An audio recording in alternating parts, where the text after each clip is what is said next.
ምኖርበት የነበረው ወደ ቦሌ አካባቢ ነበር እና ጎዳና ላይ ነበርኩ። አብዛኛውን ጊዜ አሁን መታያቸው ውጭ ላይ በጣም ያሳዝናሉ ሰዎችና በተለያየ ምክንያት የሰው ልጅ ወደ ጎዳና እና ጎዳና ወጥቶ የሚያነሳው ሰው ከስንት አንድ ነው። እንደዛውም ደግሞ የሚረዳውም ሰው ከስንት አንድ ነው።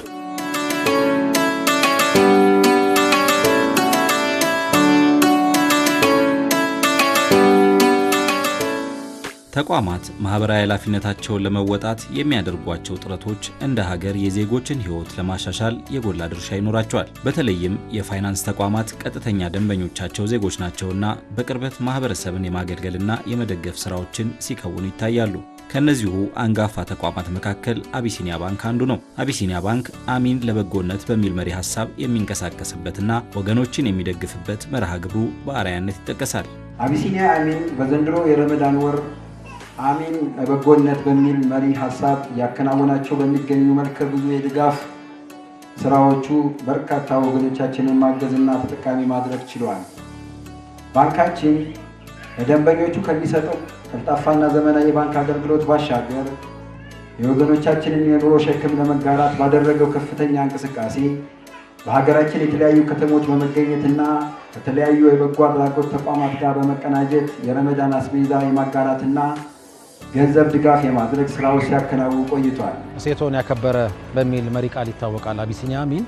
ይህ እሴቶን ያከበረ ማለት የአጠቃላይ የሸሪዓውን መርሆች መሰረት አድርጎ የማህበረሰባችንን እሴት አክብሮ የተሟላ ከወለድ ነፃ የባንክ አገልግሎት በመስጠት ነው የሚታወቀው። ሰፊ የገበያ ድርሻና በጣም በርካታ ከ2 ሚሊዮን በላይ ደንበኞችን ያፈራ ነው በአጭር ጊዜ ውስጥ አቢሲኒያ አሚን። እንግዲህ አቢሲኒያ አሚን እንደ ባንክ ካሉት በርካታ እሴቶች ውስጥ አንደኛው ማህበራዊ ኃላፊነትን መወጣት የሚል ይገኝበታል። ማህበራዊ ኃላፊነትን የመወጣት መርሃ ግብር ውስጥ በዋናነት የዛሬው አሚን ለበጎነት የተሰኘ መሪ ሐሳብን ይዘን እየከወን ነው የምንገኘው የረመዳን የኢፍጣር ማጋራትና የረመዳን አስቤዛ ድጋፍ የማፍጠሪያ አቅም ለተቸገሩ ወገኖቻችን የማድረስ ተግባራትን ኦልሞስት ይሄንን ወር ማለት በሚቻል መልኩ በሙሉ የከወንን ነው የምንገኘው። በርካታ የክልል ከተሞች ላይ ዲስትሪክቶቻችን ላይም እንደዚህ ወደ 10 የሚቆጠሩ ዲስትሪክቶች አሉ። እዛ ላይ በጀት በመመደብ እንደዚህ የአስቤዛ ድጋፍ ጋር ከኢፍጣር ጋር ተያይዞ በተለይ የተለያዩ የሀገራችን ክፍሎች ላይ ካሉት መፈናቀሎች ጋር ተያይዞ እዛ ጋር ያሉ ሰዎችን ከመርዳት ጋር በየዲስትሪክቶቻችን አቢሲኒያ ባንክ እንደሚታወቀው እንግዲህ ወደ 10 የሚጠጉ ዲስትሪክቶች አሉት። በነዛ ዲስትሪክቶች ላይ ሁሉ በአጠቃላይ የተከናወነ ነው። እንግዲህ በሴንተር ላይ የሚከናወኑ ነገሮች አሉ። እንደምታውቁት እንግዲህ በሴንተር ላይ ከሚከናወኑት ላይ ቀድምም መድረክ ላይ የሰማችኋቸው ነገሮች አሉ። የተለያዩ ከአይነ ስውራን ጋር ከነዚህም ትልቅ የእርዳታ ድርጅቶች ጋር ከነ አወሊያ ጋር እናንተ የምታውቋቸው እንደ ባቡል ኸይር ጋር ተያይዞ ድጋፍ ስናደርግ ቆይተናል ማለት ነው። ከዚሁም ውጭ ደግሞ እንደዚህም የሆስፒታል ምገባ ላይ የካቲት 12 ሆስፒታል ላይ፣ ጥቁር አንበሳ ላይ፣ ጳውሎስ ላይ እንደዚህም ሌሎች እንትኖች ላይ ከእንደዚህ ድጋፍ ከሚሰጡ አካላት ጋር እነሱን ስፖንሰር በማድረግ እንደዚህ የአፍጥር ድጋፍ አድርገናል።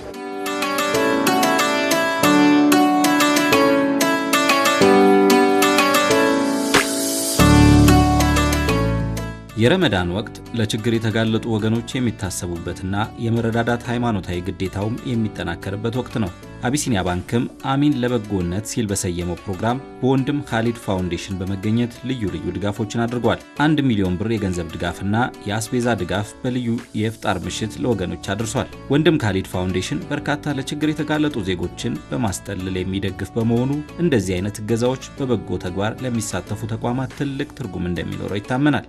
ዛሬ እንግዲህ 20ኛው የረመዳን ቀን ላይ እንደመገኘታችን የ20ኛውን ምሽት በወንድም ካሊድ ፋውንዴሽን እልፍኝ ውስጥ ከበርካታ ወገኖቻችን ጋር በኢፍጣር ስርዓት ማሳለፍ ችለናል። ኢፍጣር ስርዓት ብቻ ሳይሆን የአስቤዛ ድጋፍም ጭምር ይዘን በመምጣት ድጋፍ ለማድረግ ሞክረናል። በብዛት እዚህ ውስጥ ያሉት ካሊድ ፋውንዴሽን በጎዳና ህይወት ላይ ያሉ ሴቶች አሉ፣ ወንዶች አሉ፣ እንዲሁም ህፃናቶች ይኖራሉ እና ድጋፉ ለነሱ የቀለብና ራሳቸውን እንዲችሉ ያደርጋል። አብዛኛውን ድጋፍ ማለት ነው በየአካባቢው በየድርጅቱ የሚደግፋቸው እንትኖች በዛ መልክ ነውና ራሳቸውን ቀይረው እንዲወጡ ካሊድ ፋውንዴሽን የሚያደርገው ጥረት ይጠቅመዋል። እሱ ያስባል። ስሜቱ በጣም ጥልቅ የሆነ ስሜት የሚሰማ ነው ያለው። ያው ወንድም ካሊድ ጋር በእርግጠኛ ባለፈው ዓመት እንደዚህ በተደጋጋሚ መተናይተናል። እንግዲህ ወንድም ካሊድ እንደሚታወቀው በጣም በርከት ያሉ ዜጎቻችንን ነው የሚረዳው።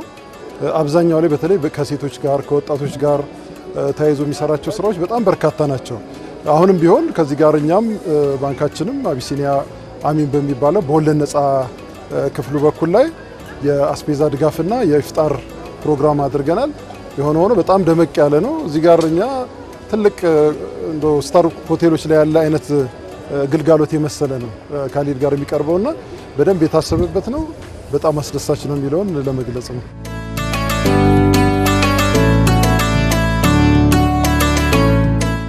ይህ የዛሬው ዚያራችን የወንድም ካሊድ ፋውንዴሽን የሚሰራቸውን የበጎነት ስራዎች በቅርበት ለመመልከትና ዘላቂ ድጋፍ ለማድረግ ያለመ ነው። የተሻለው ደግሞ ካሊድ ፋውንዴሽን በጣም ብዙ ለውጦች ያደርጋል፣ ይረዳቸዋል፣ ራሳቸውን ያስችላቸዋል። አሁን ፑሽ ላውንደሪ የሚሰሩ አሉ። እኛም የጸጉር ሙያ 20 ነን።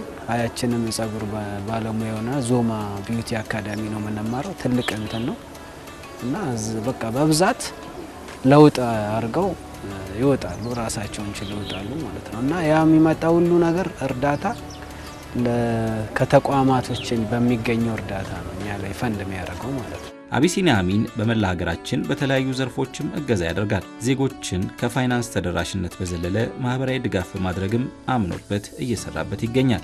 መላው ሀገሪቱ በምስራቅ፣ በምዕራብ፣ በደቡብና በሰሜን ይህንን አንድ ወር የረመዳን አስቤዛ ድጋፍና ከተቋማት ጋር ደግሞ የማህበራዊ ኃላፊነታችንን ስንወጣ ቆይተናል። አወሊያ እርዳታና ልማት ድርጅትን ማንሳት እንችላለን እና አብደላህ ኢብኑ የሚመክቱም የወላጅ ህፃናት ማሳደጊያ ሌሎችንም ወንድም ካሊድ ፋውንዴሽንን ጨምሮ በርካታ ተቋማትን እየደገፍን ነው የምንገኘው። የገንዘብ ስጦታም እያደረግን ነው። እዚህ ውስጥ በቀን እስከ 7200 የሚሆኑ ወገኖቻችንን እየመገበ የሚገኘው የባቡል ኸይር የበጎ አድራጎት ድርጅትንም እንደዚሁ ሄደን አብረን አፍጥረን የሚሰሩትን ስራ ጎብኝተን እዛም የገንዘብ ድጋፍ አድርገናል። ዛሬ ቢሾፍቱ ላይ እንደዚሁ አዳማም ላይ ነበርኩኝ። ትላንትና ድሬዳዋ ላይ ክቡር ከንቲባው በተገኙበት እንደዚሁ የአስቤዛ ድጋፍ ስናደርግ ቆይተናል። ነገም ይሄው ዝግጅታችን ይሄው መርሃ ግብር ተጠናክሮ የሚቀጥል ነው የሚሆነው። እንግዲህ እንደ ወንድም ካሊድ ፋውንዴሽን አይነት ተቋማት መታገዝ አለባቸው።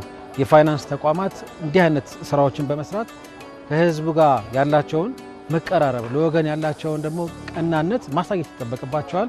ረመዳን እንዲህ አይነት ተግባራትን ለመስራት በጣም አመቺ ጊዜ ነው።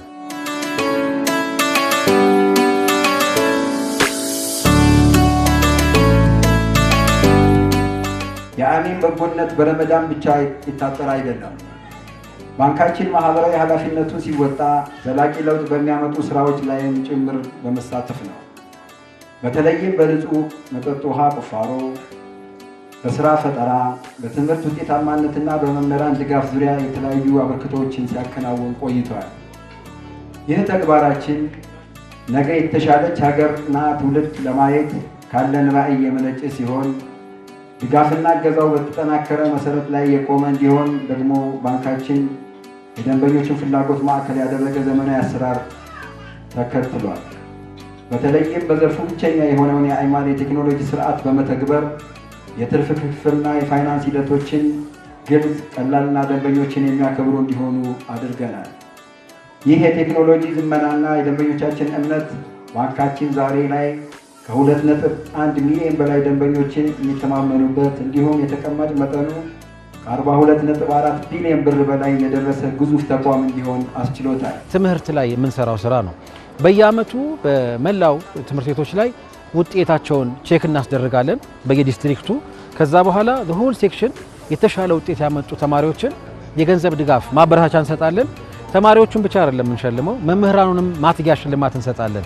ይሄ የትምህርት ጥራት ላይ ትምህርት ስርዓቱ ላይ አንድ ትምህርት ቤት እንደ ምሳሌ ማንሳት እችላለሁ። እዚህ ወደ ዮሐንስ አካባቢ ያለ ትምህርት ቤት ርዕሰ መምህሩ በቀጣዩ ዓመት ስንሄድ ያለኝ ነገር አምና ከመጣችሁ በኋላ የዚህ ትምህርት ቤት አጠቃላይ ስርዓት ተቀይሯል አለኝ። ምን ሆኖ? ቶታሊ ተማሪዎቻችን በሙሉ ከባድ የሆነ ፉክክር ላይ ናቸው፣ መምህራኖቻችንም ጭምር ብሎን ነበረ።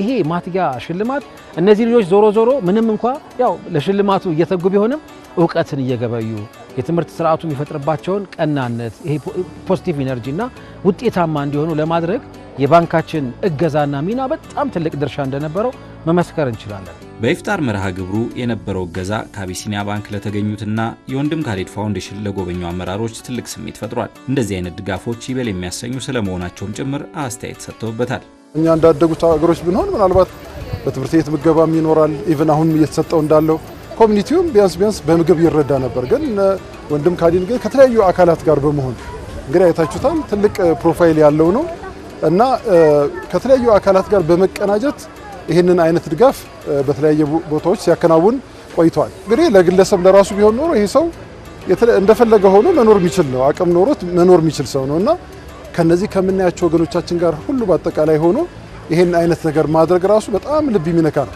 ኢቭን እኛም ደግሞ እንደ ረመዳን እንደ ጾሞ እንደሚያሳልፍ እንደ ኢትዮጵያም ሆነ እዚህ ቦታ ላይ ወገኖቻችን ሲረዱ ሰዎች ያለባቸውን ችግር ለአንድ ቀንም እንኳን ቢሆን አብረን መካፈል መቻላችን በጣም ትልቅዬ ነገር ነው የሚሆነው፣ ትልቅ ነገር ነው የሚሆነው። ይሄን ማየትና ኢቭን አንዳንድ ጊዜ ራስ ጋር ያለው ጸጋ ራሱ በጣም በትልቅ እንድታይ የሚያደርግህ ነው። መቼም የመስጠት ወር ነውና ይሄንን ላደረጉልን ላገዙልን ለአቢሲኒያ ባንክ በአላህ ስም እንግዲህ እንድታመሰግኑን እንፈልጋለን። እንግዲህ ከሰጡት ላይ አላህ ደግሞ የበለጠ ሰጥቷቸው ከዚህ በላይ የሚሰጡ ተቋም ሆኖ ለሚቀጥለው እንድናይ ደግሞ አላህ ያብቃል። እንግዲህ እንደ ፋውንዴሽን የመጀመሪያ ስንመሰረት የባንካችንን የመጀመሪያ አካውንት የከፈትነው በአቢሲኒያ ባንክ ነው። ይህ አዲሱ ያለንበትን ፋውንዴሽን ሲመሰረት የመጀመሪያውን ፈንድሬዚንግ አሜሪካን ሀገር አድርገን ያገኘነውን ወደ 150 ሺህ የሚሆን ዶላር በቀጥታ ለአቢሲኒያ ባንክ ነበር ቀጥታ ያስገባ ነው። ያም ይህን ታደርጉልናላችሁ ወይም ይህን ታግዙልናላችሁ ብለን ሳንል እገዛ ፈልገን ሳይሆን እንደ ባንክ አብረናቸው እየሰራ የነበሩና ሰራተኞቻቸውም ለዚህ ነገር በጣም በየቀኑ አጠገባችን በመሆናቸው ይህ ነው። በብዙ መልኩ በጎነት ከተቀሩት ወራት በላቀና በተለየ በፈካ መንገድ የሚተገበረበት ወር ነውና አቢሲኒያ አሚንም ይህንን እንግዲህ ወቅት ግምት ውስጥ በማስገባት አሚን ለበጎነት በሚል መሪ ቃል ወይም መሪ ሀሳብ የተለያዩ ወገኖቻችንን እየደገፈ ይገኛል። የዛሬው ድጋፍ የዚህ መርሃ ግብር ቀጣይ ክፍል ነው። በጣም ጥሩ ጊዜ፣ በጣም ጥሩ ምሽት፣ በጣም የሚያስደንቅ ቆይታ ነው የነበረን። በእውነት ሰብአዊነት ተሰምቶት ማንኛውም ግለሰብም ይሁን ተቋማት ለሰው ልጅ